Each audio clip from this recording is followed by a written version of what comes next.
Good morning students, will start with the first sum of issue of shares. ये हमारा book keeping and accountancy का last chapter है जो हम आज कर रहे हैं।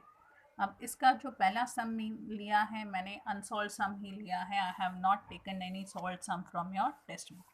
ज़रूरत पड़ेगी बाद में हम सॉल्व सम प्रैक्टिस कर लेंगे, लेकिन अभी हम अनसॉल्व सम ही करेंगे। ये आपकी टेक्स्ट बुक का ही अनसॉल्व सम है, छोटा सा सम है जो मैंने लिया है। जर्नल एंट्रीज अगर आप देखोगे दे आर वेरी ईजी, बहुत ईजी है। 10 मार्क्स का क्वेश्चन है but the sum is very easy. I am going to explain you. फटाफट आपको 2-3 सम में ही सारा कॉन्सेप्ट क्लियर हो जाएगा। टर्म्स आपको सब पता है। सम पढ़ लेते हैं। क्या दिया है? आनंद कंपनी लिमिटेड इशूड का मतलब है शेयर मार्केट में बेचे। कितने? 1 लाख के प्रेफरेंस शेयर्स बेच रहे हैं। एक शेयर की कीमत कितनी है? 10 रुपये। 1 लाख के शेयर्स है, 10 रुपये एक शेयर की कीमत है, लेकिन सारे पैसे हम साथ नहीं ले रहे हैं। हम कैसे ले रहे हैं? एप्लीकेशन पर हम 4 रुपये लेंगे, अलॉटमेंट पर 3। फर्स्ट कॉल होगी। फर्स्ट कॉल यानी कि कॉल का मतलब क्या होता है? अनपेड अमाउंट हम शेयर होल्डर को पे करने के लिए बोलते हैं, that is known as first call. Second and final call. अब इन सबको जोड़ेंगे आप। 4+3 7 +2 9 +1 टोटल 10 रुपीज़ हमने कैसे डिस्ट्रीब्यूट करके शेयर होल्डर से इकट्ठा किया। The company received application from all this for all this share, यानी कि जितने हमने 1 लाख शेयर इशू किए सारे के सारे बच गए, कोई भी अनसब्सक्राइब नहीं हुआ। And received all money. We are suppose to pass journal entries. Journal entries ही पूछते हैं इस चैप्टर की। हम स्टार्ट करते हैं। हेडिंग मैंने दे के रखी हुई है, डेट यहाँ पर दी नहीं है। तो सबसे पहले जो एंट्री करनी है वो एप्लीकेशन जो लोग डालेंगे उनकी एंट्री, नंबर 1। और पैसा कहाँ आएगा? नेचुरली हमने कोई ना कोई बैंक अकाउंट दिया होगा, उसी में पैसा इकट्ठा होगा, तो हम लिखेंगे bank account debit to preference share application account. ये होगी फर्स्ट जर्नल एंट्री। अब एप्लीकेशन के साथ में हम कितना पैसा इकट्ठा कर रहे हैं? 4 रुपीज़, यानी कि टोटल अमाउंट कितनी आएगी? 1 लाख शेयर हैं, 4 रुपये हम इकट्ठा कर रहे हैं, यानी कि टोटल 4 लाख हमको यहाँ पर मिलने चाहिए। तो हम यहाँ पर अमाउंट जो डालेंगे वो डालेंगे 4 लाख, जो लोग खरीदते समय एप्लीकेशन फॉर्म भरते समय हमको जमा करेंगे। Being application money on preference shares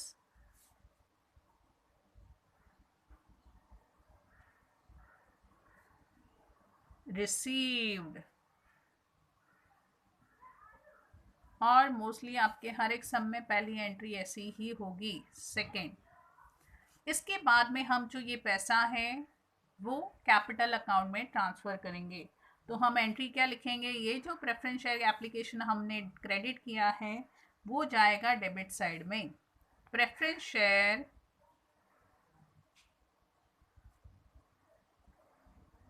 application account debit to preference share capital account, यानी कि जो एप्लीकेशन का पैसा आया वो हमने कहाँ ट्रांसफ़र कर दिया?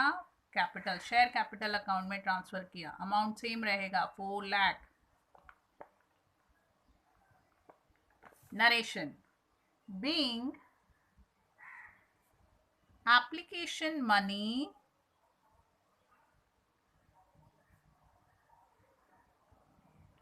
transferred to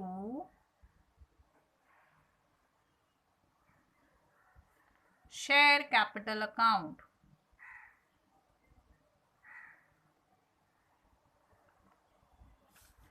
third entry.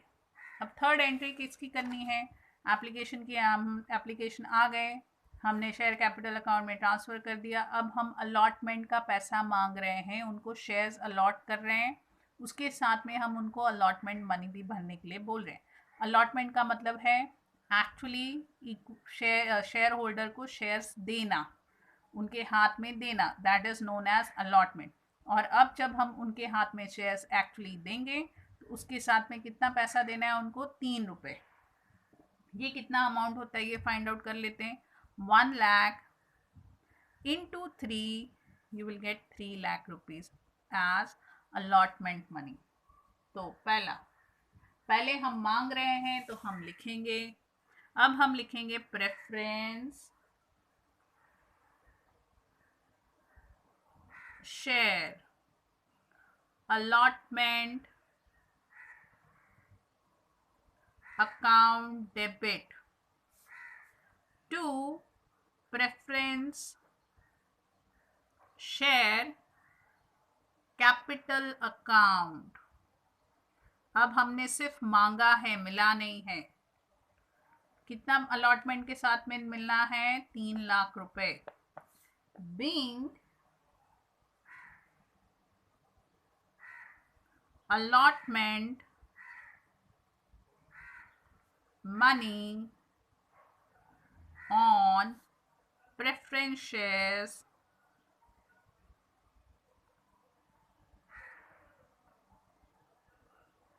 Due.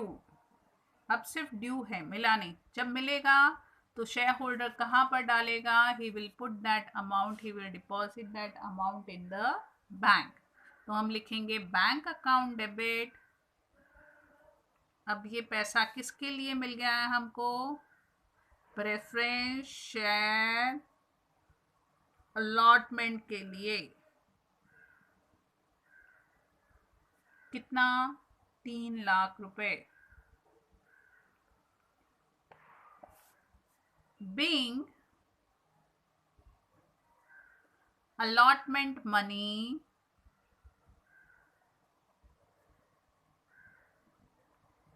on preference shares received।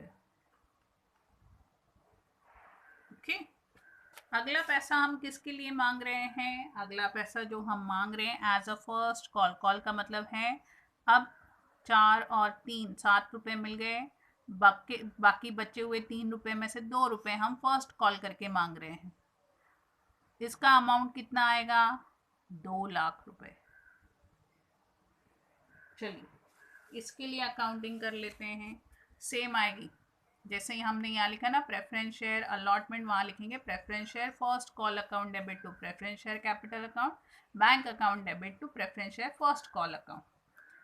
वैसे ही एंट्री रिपीट होती जाएगी। Preference shares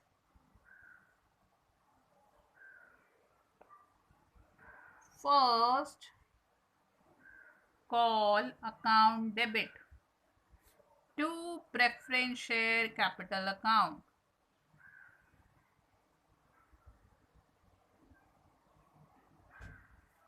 ₹2 lakh.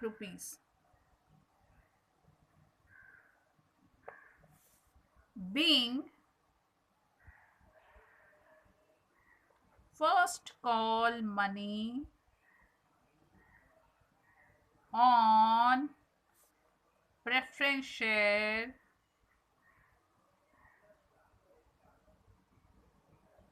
Due.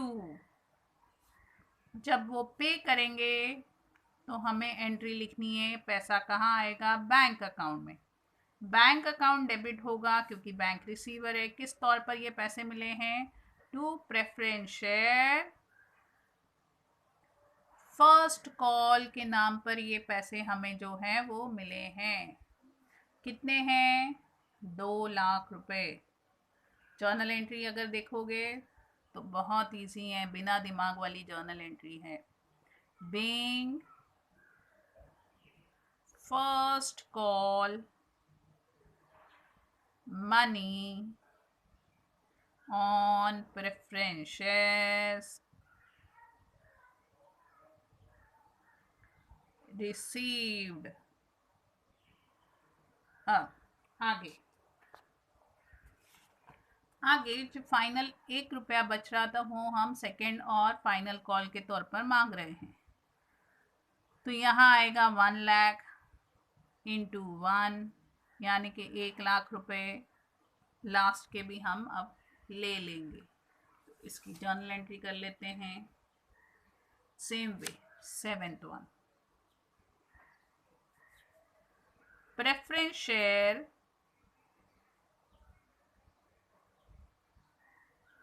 Second and final call account debit to preference share capital account। Amount कितना है 1 लाख, यहाँ पर भी 1 lakh. being second and final call due। Last entry जो आएगी वो है जब कॉल अमाउंट हमारे जो पैसा मांगा है investor share holder bank account में डाल देंगे। बैंक अकाउंट डेबिट किस तौर पर मिला है to preference share second and final call account. कितना है 1 लाख रुपए। being second and final call on preference share received। Okay 10 mark का क्वेश्चन है। अगर आप देखोगे स्टार्टिंग से लेकर कुछ नहीं है, बिना सर पैर की एंट्रीज हैं, यानी कि वही एंट्री। सिर्फ पहली एंट्री बैंक से स्टार्ट करनी है क्योंकि यहाँ पर एप्लीकेशन अमाउंट नेचुरली वो बैंक में ही पैसा डिपॉजिट होगा, तो एंट्री आएगी bank account debit to preference share application account. और फिर ये एप्लीकेशन मनी कहाँ ट्रांसफ़र करनी है शेयर कैपिटल अकाउंट में। फिर उसके बाद में पहले हम ड्यू करेंगे, फिर बैंक में जमा होगी। जैसे अलॉटमेंट मनी पहले ड्यू हुआ फिर बैंक में जमा हुआ, फर्स्ट कॉल मनी पहले ड्यू हुआ तो हमने लिखा preference share first call account debit to preference share capital account. फिर वो बैंक में जमा हुआ तो हमने लिखा bank account debit to preference share first call account. फिर हमने जब सेकंड कॉल मांगा तो हमने लिखा वहाँ पर preference share second and final call account debit to preference share capital account. फिर जब वो आ गया तो हमने लिखा bank account debit to preference share second and final account debit. Sorry final account debit नहीं है। ओके देखोगे तो ऐसे ही जर्नल एंट्रीज मोस्टली हर एक सम में है। सिर्फ थोड़ा बहुत कैलकुलेशन दिमाग कहाँ पर यूज़ करना है जब कॉल सिनेरियस है, 4 फीचर्स ऑफ शेयर है, वहाँ पर भी टेंशन नहीं लेनी है। हार्डली 1-2 एंट्री वैसी होती है, बाकी सेम रामायण जैसे हमने की है वैसी की वैसी होगी। Only when the shares are forfeited यानी कि दे आर नॉट पेड। हमने शेयर होल्डर को बोला पैसे भरने के लिए, कॉल मनी भरने के लिए, उसने नहीं पे किए, कॉल सिनेरियर हो गए, उसके बाद में भी हमने वार्निंग दी तो भी उसने नहीं पैसे दिए, तो दैट इज़ नो। फिर हम क्या करते हैं उस शेयर होल्डर से शेयर लेकर हम और किसी को बेचते, that is known as 4 features of share. Okay वहाँ पर आपको थोड़ा ध्यान देना है, लेकिन वो भी 1 या 2 एंट्री में ही प्रॉब्लम होती है। बाकी सारी एंट्रीज जो हैं वो जैसे हमने ये सम किया है वैसे की वैसी ही एंट्रीज होती हैं। 2-3 सम हो जाएंगे तो आपको कॉन्सेप्ट क्लियर हो जाएगा, आपको समझ में आएगा नहीं वाकई सम बहुत इजी हैं। मैडम बोल रहे थे इजी है तो it is really very easy, आपको भी समझेगा, यू विल अंडरस्टैंड कि हाँ ये सम वाकई ही बहुत इजी हैं।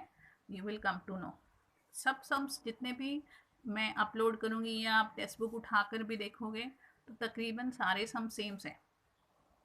हार्डली एक आध एंट्री में फ़र्क होगा, नहीं तो जर्नल एंट्री 20 मार्क्स की, सॉरी नॉट 20 मार्क्स 10 मार्क्स की सेम टू सेम ही है, कुछ फ़र्क नहीं है। ओके तो आपको ये चैप्टर भले ऑप्शनल है but it is a easy chapter, though it is an option, it is an easy option. आपको ट्राई करना चाहिए। वैसे भी आपको एग्ज़ाम में 15 मिनट पहले पेपर मिल जाएगा, आप पेपर गो थ्रू करना, पहले से ही प्री डिसाइडेड रहना कि मुझे कौन से सम के एडजस्टमेंट आ रहे हैं अच्छे से, कौन सा सम मुझे पहले अटेम्प्ट करना है, टाइम बचेगा, एक्स्ट्रा सम भी आप करके आ सकते हो। क्योंकि हमने तकरीबन पूरी टेक्स्ट बुक की है। The whole text book we have practice in our book keeping and accountancy. अगर आपको पता हो तो हमने कोई चैप्टर जो है वो नहीं छोड़ा है, सारे ऑप्शनल चैप्टर भी किए हैं। एक कंप्यूटर थ्योरी चैप्टर है और एक फाइनेंशियल स्टेटमेंट करके वो भी थ्योरी चैप्टर है। ये 2 चैप्टर हमने छोड़ दिए हैं, बाकी इसके अलावा हमने सब कुछ किया हुआ है। आपको क्या करना है, भले अभी पोर्शन कंप्लीट हो जाएगा, I will do revision, but बीच बीच में कोई भी लेक्चर उठा के यूट्यूब पर व्यू करो, उसको अच्छे से देखो, रिकलेक्ट करो। आपके पास एक बेटर ऑप्शन है, you have all the lectures recorded in YouTube. Whenever you have time, you can view it and recollect what we have learned. Okay, so go through the lecture, solve the sum in the notebook, that is very important. Still you have doubt, you can ask me when I am taking lecture on Google Meet. Google Meet पर जब मैं lecture ले रही हूँ तभी आप मुझे अपने डाउट पूछ सकते हो, लेकिन सम व्यू करना, नोटबुक में सॉल्व करना बहुत इम्पॉर्टेंट है। Take care, have a nice day.